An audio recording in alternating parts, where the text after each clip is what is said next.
नुकसान होतं. आपली मानसिक शांती भंग होते. आपल्याला आपल्या ताटातला घास गोड लागत नाही. प्रॉब्लेम कळला, आता सोल्युशन काय? आता यावर ना एक उपाय असतो की जिथल्या तिथे बोलून मोकळं व्हायचं. पण हे सगळ्यांना जमत नाही. अनेकांचा स्वभाव भिडस्त असतो. पटकन फटकन नाही बोलता येत. ज्यांना बोलता येतं त्यांना हा प्रॉब्लेम कधी सतावतच नाही, कारण ते जिथल्या तिथे बोलून मोकळे होतात आणि नंतर त्याचा अजिबात विचार करत नाही. एका दृष्टीने हे सुद्धा ठीक आहे. पण ज्यांना जिथल्या तिथे बोलता येत नाही, योग्य शब्दात स्वतःच्या भावना मांडता येत नाही आणि नंतर आपण त्या गोष्टीवर विचार करत राहतो, त्यांच्यासाठी मात्र खरोखरच हा मोठा प्रश्न होऊन बसतो. आता आपण बोलूया की ज्यांना जिथल्या तिथे बोलता येत नाही त्यांनी काय करायचं. सगळ्यात पहिली गोष्ट, तुमचं मन काय पॅटर्न फॉलो करतं माहिती आहे? आधी विचार मनात येतो, मग भावना आणि मग रिॲक्शन. म्हणजेच काय, एक विचार, भावना आणि मग त्याची प्रतिक्रिया, अशी आपल्या मनामध्ये प्रोसेस चालते. आता काय होतं, ती घटना घडल्यानंतर आपल्या मनात निगेटिव्ह विचारांची, नकारात्मक विचारांची एक साखळी तयार होते.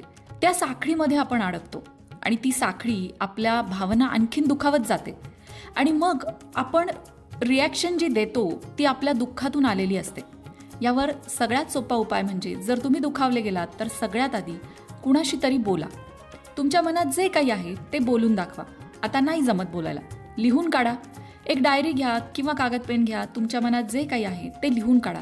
तुम्हाला नक्की कशाचं वाईट वाटलंय त्याबद्दल लिहा.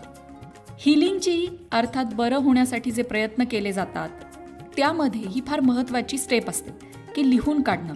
हो, मी दुखावली गेली आहे, मी मान्य करते. या पद्धतीने तुम्ही सुरुवात करा आणि काय झालंय ते लिहून काढा.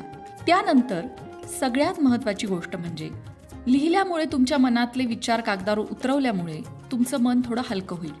त्यानंतर जर आता तुम्ही त्या व्यक्तीच्या संपर्कात सतत येणार असाल तर त्या व्यक्तीला सांगा की तुझ्या या वागण्याने मला त्रास होतो. सांगून बघा. पण बऱ्याचदा समोरची व्यक्ती मुळात तुम्हाला त्रास द्यायलाच तसं वागत असते, त्यामुळे सांगूनही उपयोग होत नाही. अशा वेळी ती व्यक्ती बदलणार नाही हे तुम्ही मान्य करा. मग प्रॉब्लेम तिच्याकडून नाही आहे, प्रॉब्लेम तुमच्याकडून आहे. काय? तुम्ही स्वतःमध्ये आणि त्या व्यक्तीमध्ये अंतर निर्माण करा. आता हे सेल्फिश नाही आहे बरं का.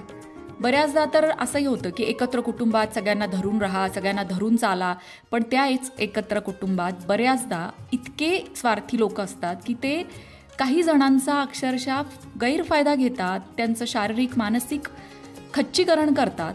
आणि पण आपण समाजात एकत्र कुटुंब पद्धती दिसली पाहिजे किंवा आपल्याला लोकांची गरज असते म्हणून त्या लोकांना धरत असतो. ही चूक होते आपल्याकडनं. जर आपल्याला त्या व्यक्तीचा त्रास होतोय, आपलं शारीरिक मानसिक खच्चीकरण होतंय, आपल्याला आयुष्यात दुसरं काही